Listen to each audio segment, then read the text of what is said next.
जय श्रीमन नारायण। देखिए, इस जग में जो कोई भी आया है उसे एक न एक दिन तो जाना है। इसीलिए हमारे संत जन इस चेतावनी भजन द्वारा क्या संदेश देना चाहते हैं, आइए इस भजन के द्वारा सुनते हैं।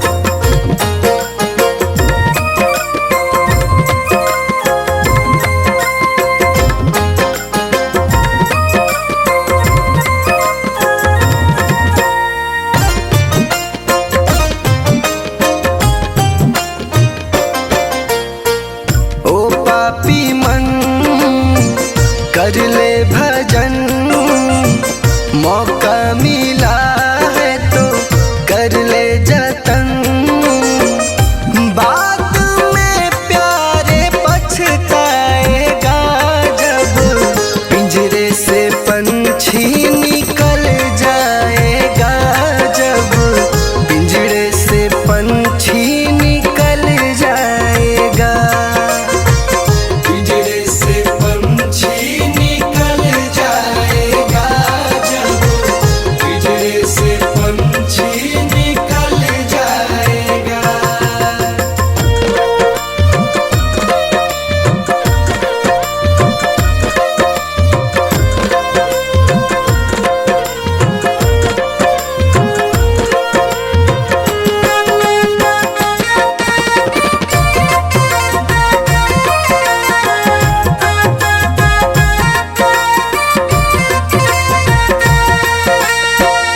संत जन कहते हैं कि क्या तेरा क्या मेरा लगा रखा है।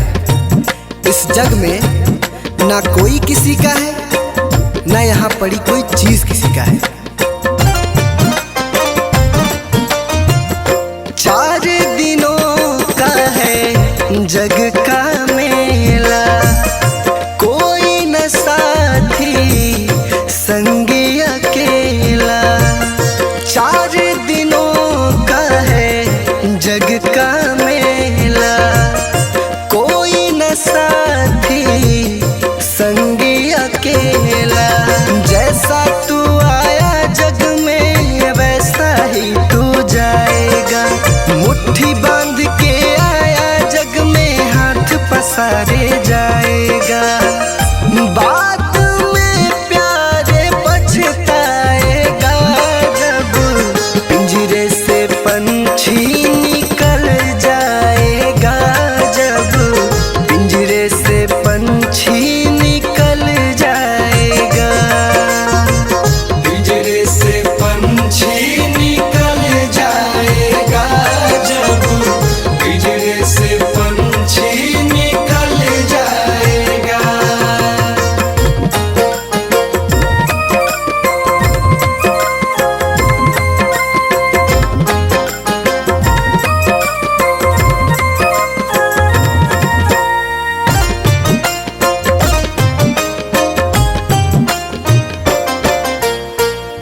भाई बंधु कुटुंब कबीला, ये तो जग का झूठा झमेला।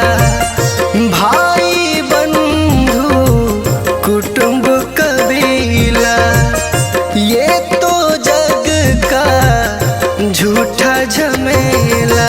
मरने के बाद तुझे आग में जलाएंगे, 13 दिनों का तेरा मातम मनाएंगे। बाद में प्यारे पछताएगा जब पिंजरे से पंछी निकल जाएगा, जब पिंजरे से पंछी निकल जाएगा।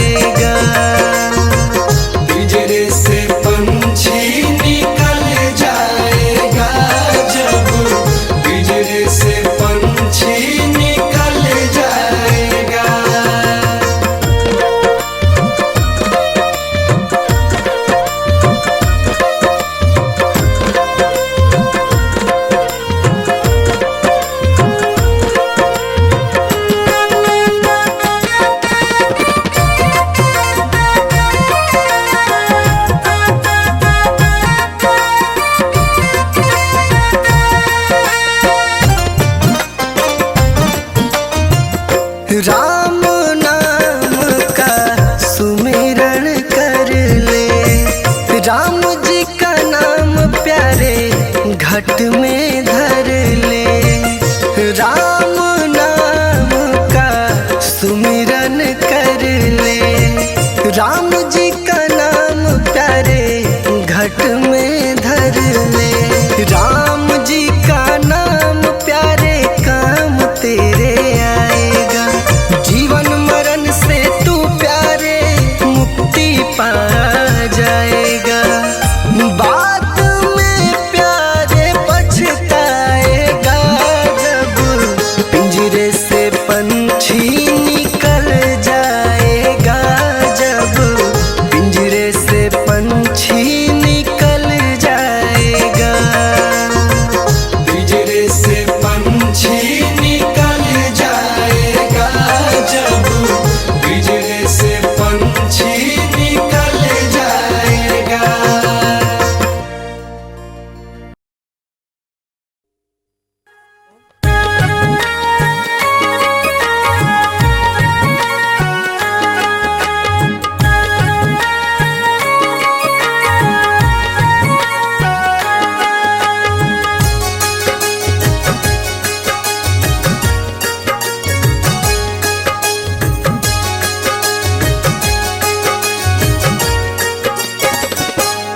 कभी प्यासे को पानी पिलाया नहीं।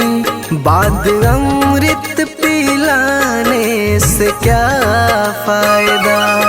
कभी गिरते हुए को उठाया नहीं।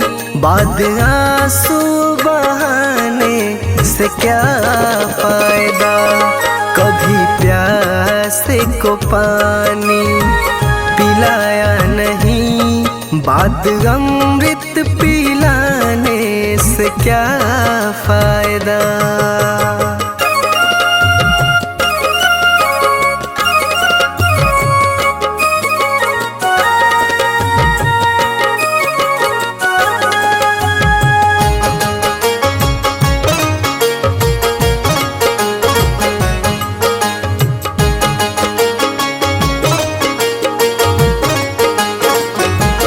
मैं तो मंदिर गया पूजा आरती की।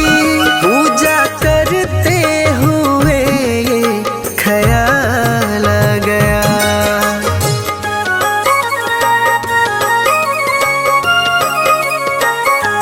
मैं तो मंदिर गया पूजा आरती की। पूजा करते हुए ख्याल आ गया। कभी माँ बाप की सेवा की ही नहीं। सिर्फ पूजा के करने से क्या फायदा। कभी प्यासे को पानी पिलाया नहीं। बाद अमृत पिलाने से क्या फायदा।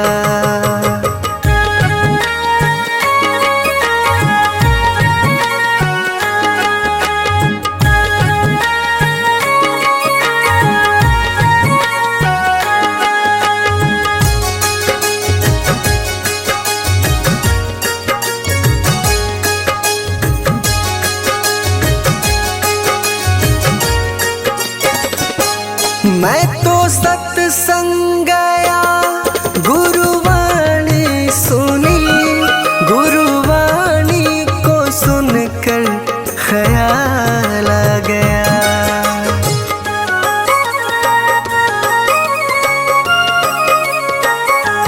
मैं तो सत्संग गया गुरुवाणी सुनी। गुरुवाणी को सुनकर ख्याल आ गया। जन्म मानव का लेकर दया न करी। फिर मानव कहलाने से क्या फायदा। कभी प्यासे को पानी पिलाया नहीं। बाद अमृत पिलाने से क्या फायदा।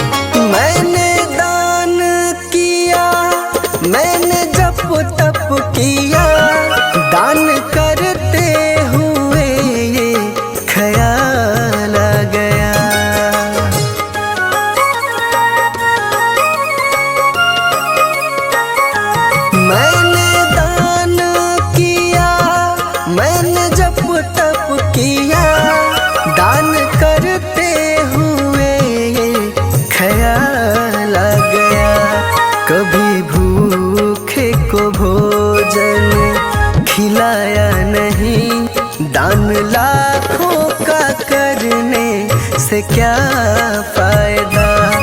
कभी प्यासे को पानी पिलाया नहीं, बाद अमृत पिलाने से क्या फायदा।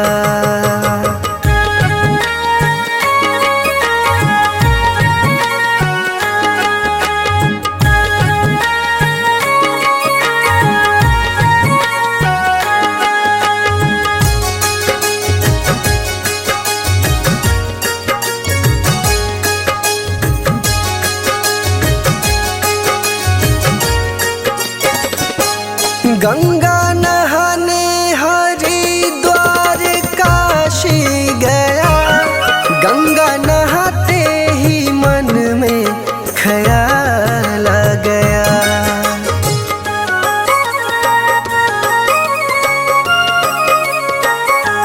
गंगा नहाने हरिद्वार काशी गया, गंगा नहाते ही मन में ख्याल आ गया।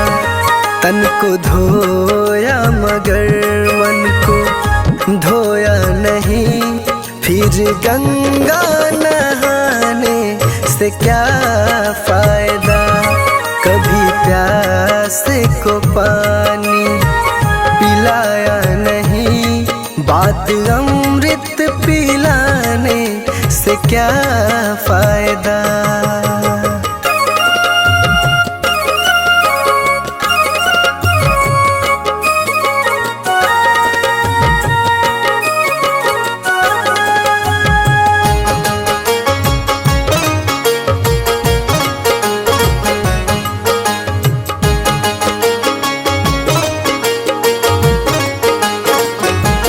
मैंने वेद पढ़े, मैंने शास्त्र पढ़े, शास्त्र पढ़ते हुए ये ख्याल आ गया।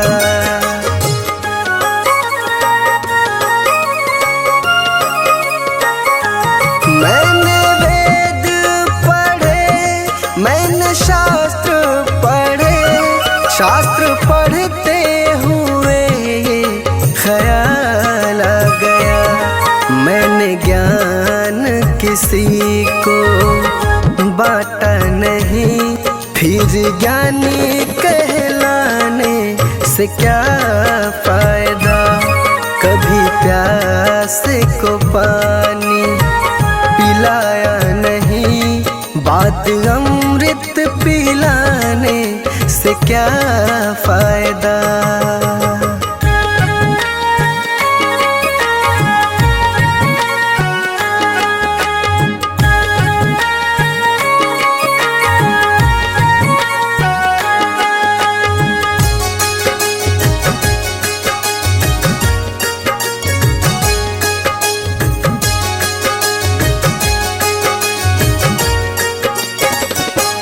माँ पिता के चरणों में चारों धाम है, आ जाए यही मुक्ति का धाम है।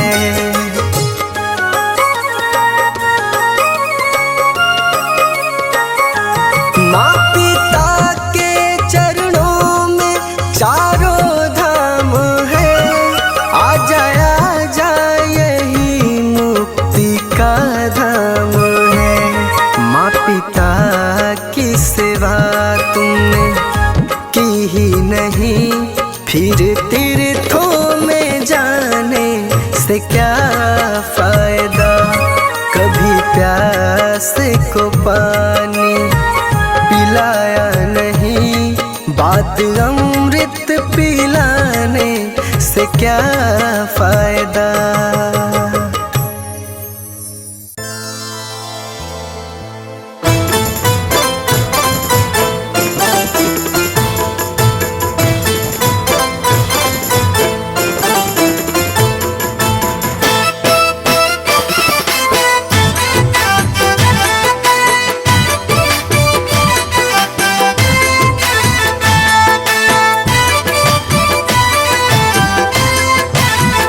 जिंदगी एक किराए का घर है, जिंदगी एक किराए का घर है, जिंदगी एक किराए का घर है। एक न एक दिन बदलना पड़ेगा। जिंदगी एक किराए का घर है, एक न एक दिन बदलना पड़ेगा। जिंदगी एक किराए का घर है, एक न एक दिन बदलना पड़ेगा। जिंदगी एक किराए का घर है, एक न एक दिन बदलना पड़ेगा। मौत जब तुझको आवाज देगी, मौत जब तुझको आवाज देगी, मौत जब तुझको आवाज देगी, घर से बाहर निकलना पड़ेगा। जिंदगी एक किराए का घर है, एक न एक दिन बदलना पड़ेगा।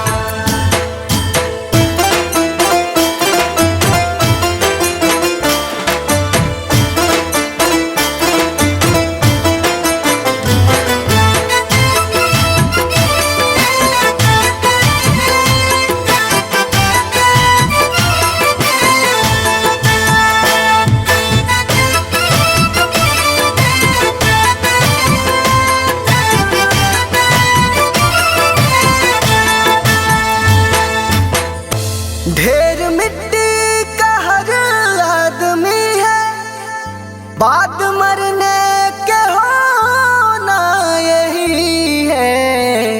या जमीनों में तुरबत बनेगी, या जमीनों में तुरबत बनेगी, या जमीनों में तुरबत बनेगी, या चिताओं में जलना पड़ेगा। जिंदगी एक किराए का घर है, एक न एक दिन बदलना पड़ेगा।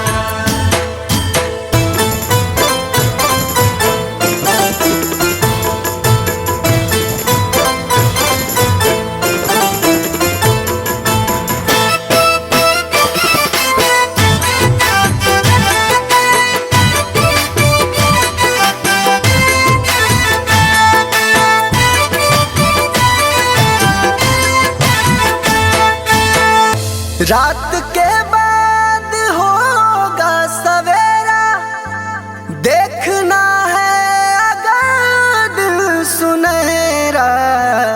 पाँव फूलों पे रखने से पहले, पाँव फूलों पे रखने से पहले, पाँव फूलों पे रखने से पहले, तुमको कांटों पे चलना पड़ेगा।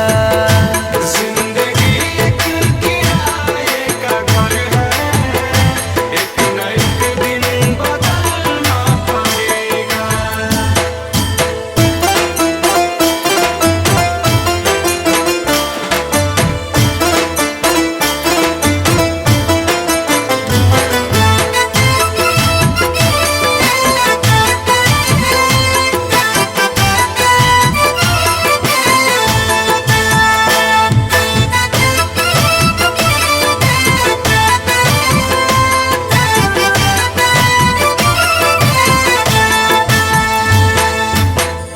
एतबार उनके वादों का मत कर, वरना ऐ दिल मेरे जिंदगी भर तुझको भी मोमबत्ती की तरह, तुझको भी मोमबत्ती की तरह, तुझको भी मोमबत्ती की तरह, कतरा कतरा पिघलना पड़ेगा।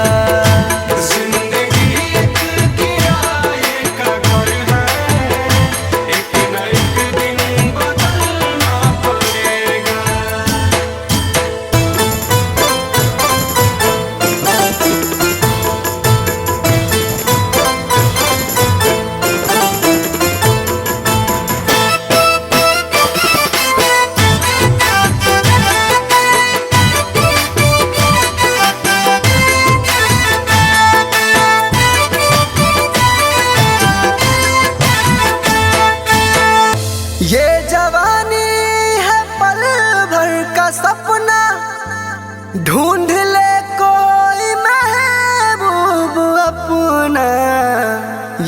जवानी अगर ढल गई तो, ये जवानी अगर ढल गई तो, ये जवानी अगर ढल गई तो उम्र भर हाथ मलना पड़ेगा।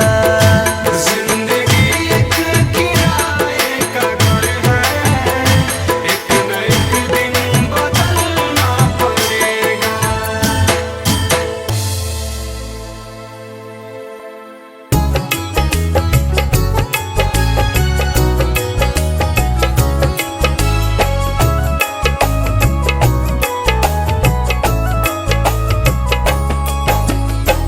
चली जा रही है उम्र धीरे धीरे, चली जा रही है उम्र धीरे धीरे।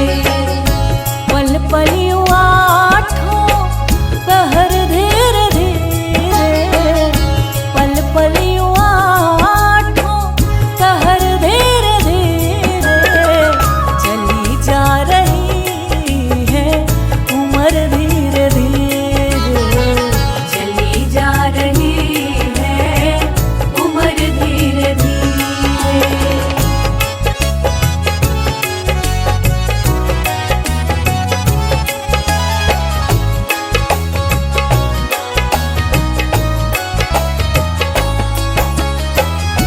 बचपन भी जाए जवानी भी जाए, बचपन भी जाए जवानी भी जाए, बचपन भी जाए जवानी भी जाए।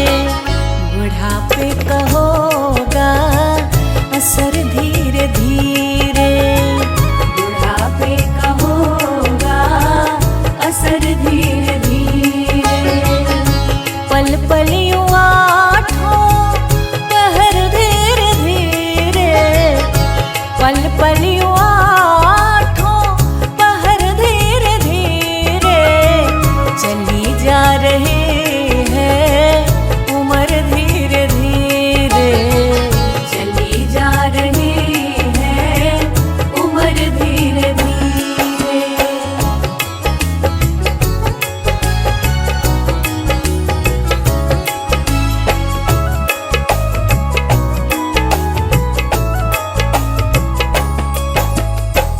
तेरे हाथ पाँव में बल ना रहेगा, तेरे हाथ पाँव में बल ना रहेगा, तेरे हाथ पाँव में बल ना रहेगा। झुकेगी तुम्हारी कमर धीरे धीरे, झुकेगी तुम्हारी कमर धीरे धीरे। पल पल आठों पहर धीरे धीरे, पल पल आठों पहर धीरे धीरे। चली जा रही है उम्र धीरे धीरे, चली जा रही है उम्र धीरे धीरे।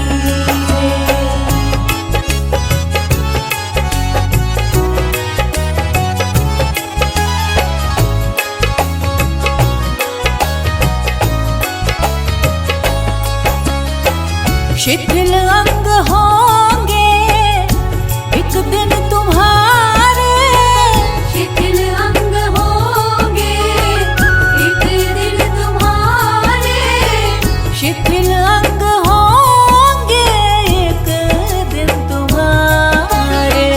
फिर मंद होगी नजर धीरे धीरे, फिर मंद होगी नजर धीरे धीरे।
चांद न बदला ना बदला आसमान, कितना बदल गया इंसान, कितना बदल गया इंसान। देख तेरे संसार की हालत क्या हो गई भगवान, कितना बदल गया इंसान, कितना बदल गया इंसान।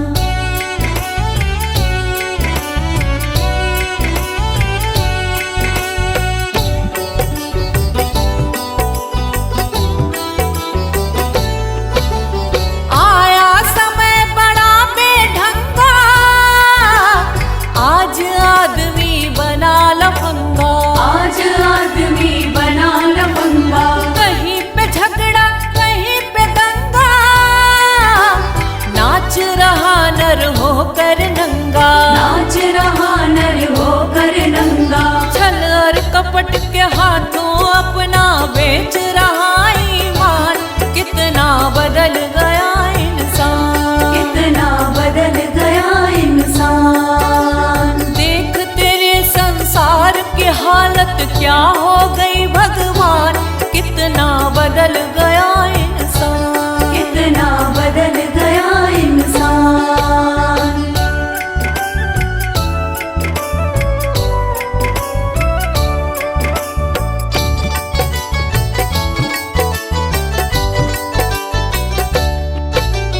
राम के भक्त रहीम के बंदे, रचते आज फरेब के फंदे, रचते आज फरेब के धंधे। कितने मक्कार ये अंधे, देख लिए इनके भी धंधे, देख लिए इनके भी धंधे।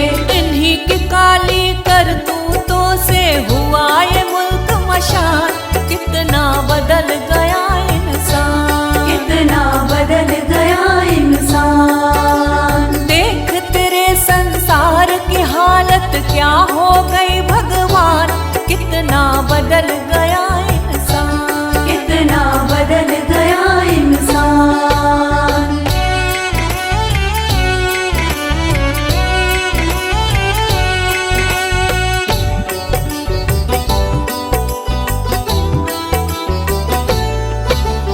जो हम आपस में न झगड़ते, बने हुए क्यों खेल बिगड़ते, बने हुए क्यों खेल बिगड़ते। काहे लाखों घर ये उजड़ते, क्यों ये बच्चे माँ से बिछड़ते, क्यों ये बच्चे माँ से बिछड़ते। फूट फूट कर क्यों रोते ऋषि मुनियों के प्राण, कितना बदल गया इंसान, कितना बदल गया इंसान। देख तेरे संसार की हालत क्या हो गई भगवान, कितना बदल गया इंसान, कितना बदल गया इंसान।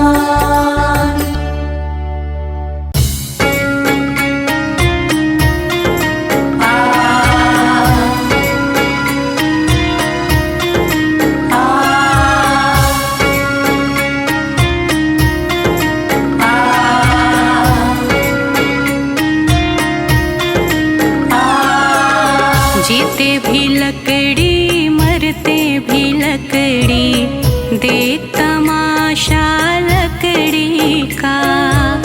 जीते भी लकड़ी मरते भी लकड़ी, देख तमाशा लकड़ी का। क्या जीवन क्या मरण कबीरा, क्या जीवन क्या मरण कबीरा, देख तमाशा लकड़ी का। जीते भी लकड़ी मरते भी लकड़ी, देख तमाशा लकड़ी का। जीते भी लकड़ी मरते भी लकड़ी, देख तमाशा लकड़ी का।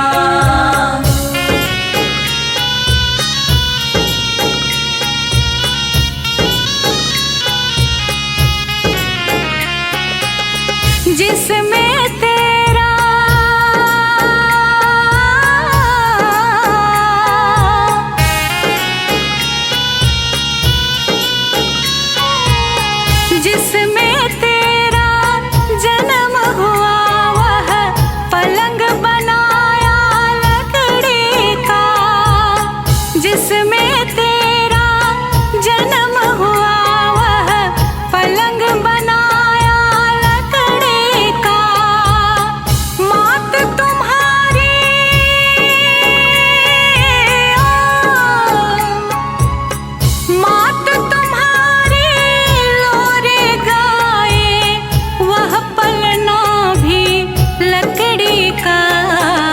जीते भी लकड़ी मरते भी लकड़ी, देख तमाशा लकड़ी का। जीते भी लकड़ी मरते भी लकड़ी, देख तमाशा लकड़ी का।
जीते भी लकड़ी मरते भी लकड़ी, देख तमाशा लकड़ी का।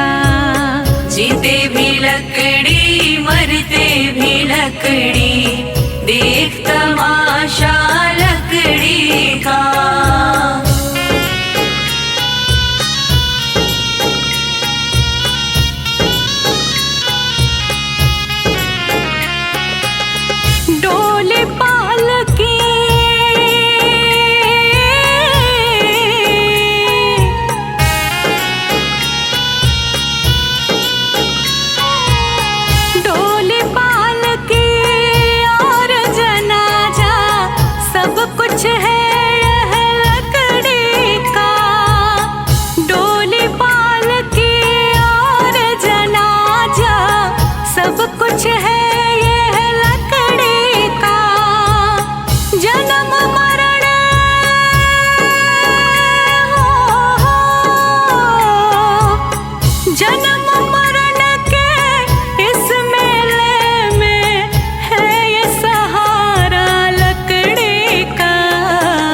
जीते भी लकड़ी मरते भी लकड़ी, देख तमाशा लकड़ी का। जीते भी लकड़ी मरते भी लकड़ी, देख तमाशा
लकड़ी का। जीते भी लकड़ी मरते भी लकड़ी, देख तमाशा लकड़ी का। जीते भी लकड़ी मरते भी लकड़ी, देख तमाशा लकड़ी का।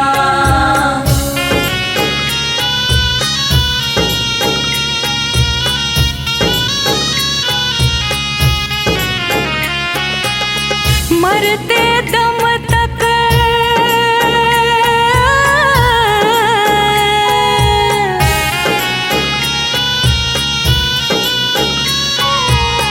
मरते दम तक मिटा नहीं भय झगड़ा झगड़े लकड़े का, मरते दम तक मिटा नहीं भैया झगड़ा झगड़े लकड़े का।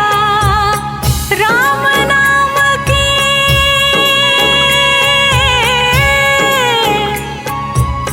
राम नाम की रटन लगाओ तो मिट जाए झगड़ा लकड़े का। जीते भी लकड़ी मरते भी लकड़ी, देख तमाशा लकड़ी का। जीते भी लकड़ी मरते भी लकड़ी, देख तमाशा लकड़ी का।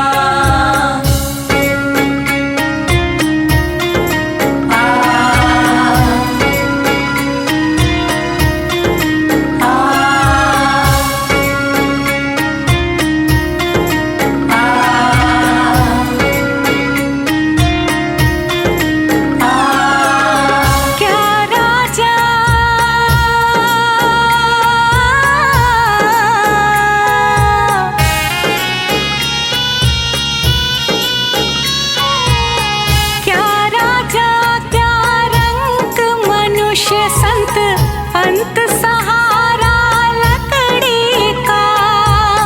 क्या राजा क्या रंग मनुष्य संत, अंत सहारा लकड़ी का।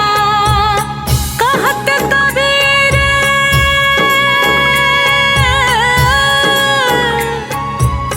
कहत कबीर सुनो भाई साधु, ले ले तंबूरा लकड़ी का।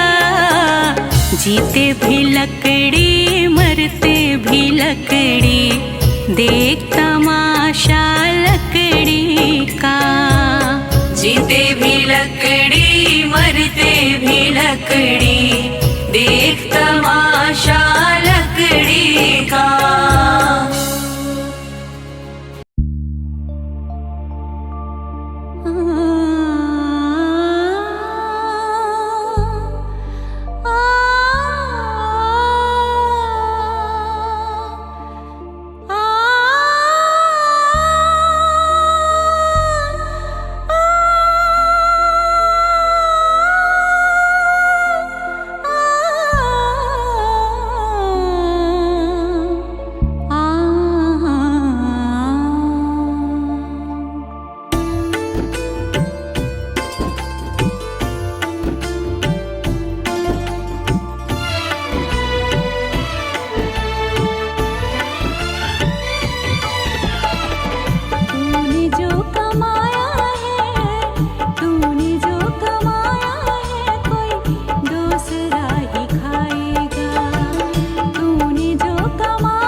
डगर है मुश्किल कठिन सफर है, मगर मुसाफिर जगह नहीं है।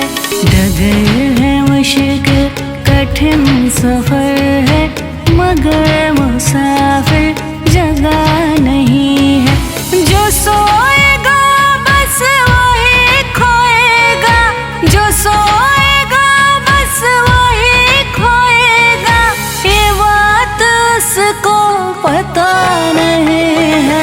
डगर है मुश्किल कठिन सफर है, मगर मुसाफिर जगह नहीं है। डगर है मुश्किल कठिन सफर है, मगर मुसाफिर जगह नहीं है।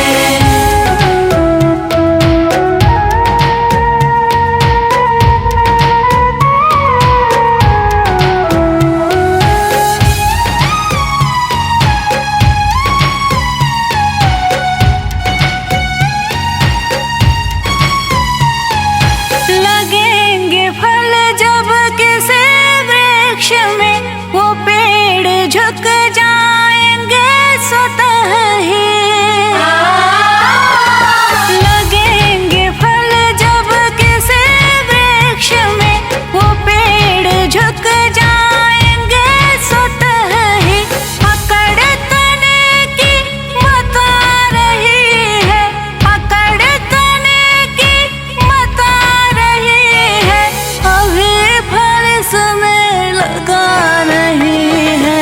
डगर है मुश्किल कठिन सफर है, मगर मुसाफिर जगह नहीं है। डगर है मुश्किल कठिन सफर है, मगर मुसाफिर जगह नहीं है।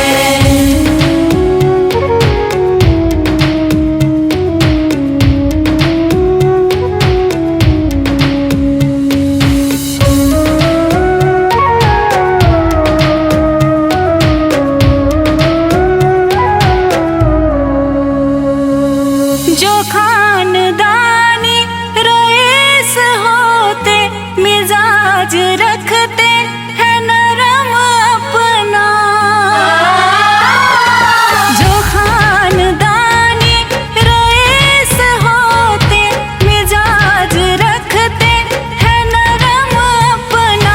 तुम्हारा लहजा बता रहा है, तुम्हारा लहजा बता रहा है, तुम्हारी दौलत नहीं नहीं है।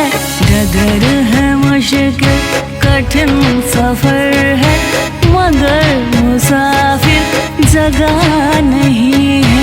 डगर है मुश्किल कठिन सफर है, मगर मुसाफिर जगह नहीं है।